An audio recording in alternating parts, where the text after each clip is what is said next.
আজিৰ এই ভিডিঅ'টো মৰমৰ ছাত্ৰ-ছাত্ৰীসকলক উদ্দেশ্য কৰি বনাইছো। তোমালোকে নিশ্চয় জানা যে মা সৰস্বতী হ'ল জ্ঞান তথা বিদ্যাৰ দেৱী। আৰু এই পূজাৰ দিনাখন তোমালোকে নিশ্চয় স্কুললৈ বা কোনো অনুষ্ঠানলৈ মা সৰস্বতীক পূজা কৰিবলৈ যাবা। কিন্তু তোমালোকে হয়তো এইটো নাজানা যে এই পূজাৰ দিনাখন কোনবোৰ কাম কৰিলে মা সৰস্বতী অতি প্ৰসন্ন হয় আৰু আমাক আশীৰ্বাদ প্ৰদান কৰে। লগতে কোনবোৰ কাম কৰিলে মা সৰস্বতীয়ে আমাক অভিশাপ দিব পাৰে বা আমাৰ পূজাৰ ফল নাহিব পাৰে। মৰমৰ ছাত্ৰ-ছাত্ৰীসকল, আজিৰ এই ভিডিঅ'টোত তোমালোকক এই সম্পৰ্কে কিছু কথা কম। আশা কৰিছো তোমালোকে ভিডিঅ'টো ভাল পাবা। প্ৰথমতে মন কৰিবা, মা সৰস্বতীৰ বগা ৰঙৰ ফুল অতি প্ৰিয় হয়। সেয়েহে তোমালোকে যদি পাৰা বগা ৰঙৰ ফুলৰ মালা এডাল মা সৰস্বতীক অৰ্পণ কৰিবলৈ নাপাহৰিবা। তোমালোকে চম্পা ফুল বা বগা ৰঙৰ পদুম ফুল বা সৰিয়হৰ ফুলো মা সৰস্বতীক অৰ্পণ কৰিব পাৰিবা। এনে কৰিলে মা সৰস্বতী অতি প্ৰসন্ন হয় বুলি কোৱা হৈছে। তাৰ পাছত এই পূজাৰ দিনাখন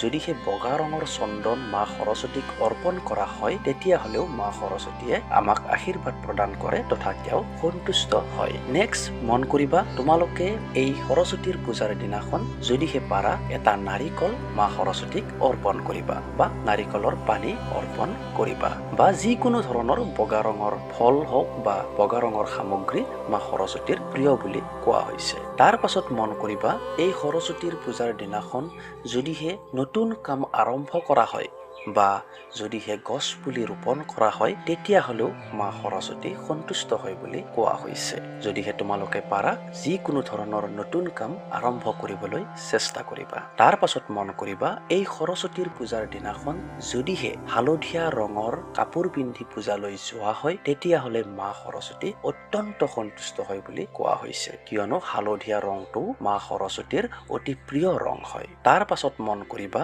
যদিহে এই সৰস্বতীৰ পূজাৰ দিনাখন মা সৰস্বতীৰ বন্দনা পাঠ কৰা হয়, তেতিয়া হলেও মা সৰস্বতী অতি সন্তুষ্ট হয়। মই এই ভিডিঅ'টোৰ শেষৰ ফালে মা সৰস্বতীৰ পূজা মন্ত্ৰটো দি দিম। তোমালোকে সেই মন্ত্ৰটো পাঠ কৰি মা সৰস্বতীক পূজা কৰিব পাৰিবা বা প্ৰণাম কৰিব পাৰিবা। তেতিয়া হলে মা সৰস্বতীয়ে তোমালোকক নিশ্চয় আশীৰ্বাদ প্ৰদান কৰিব।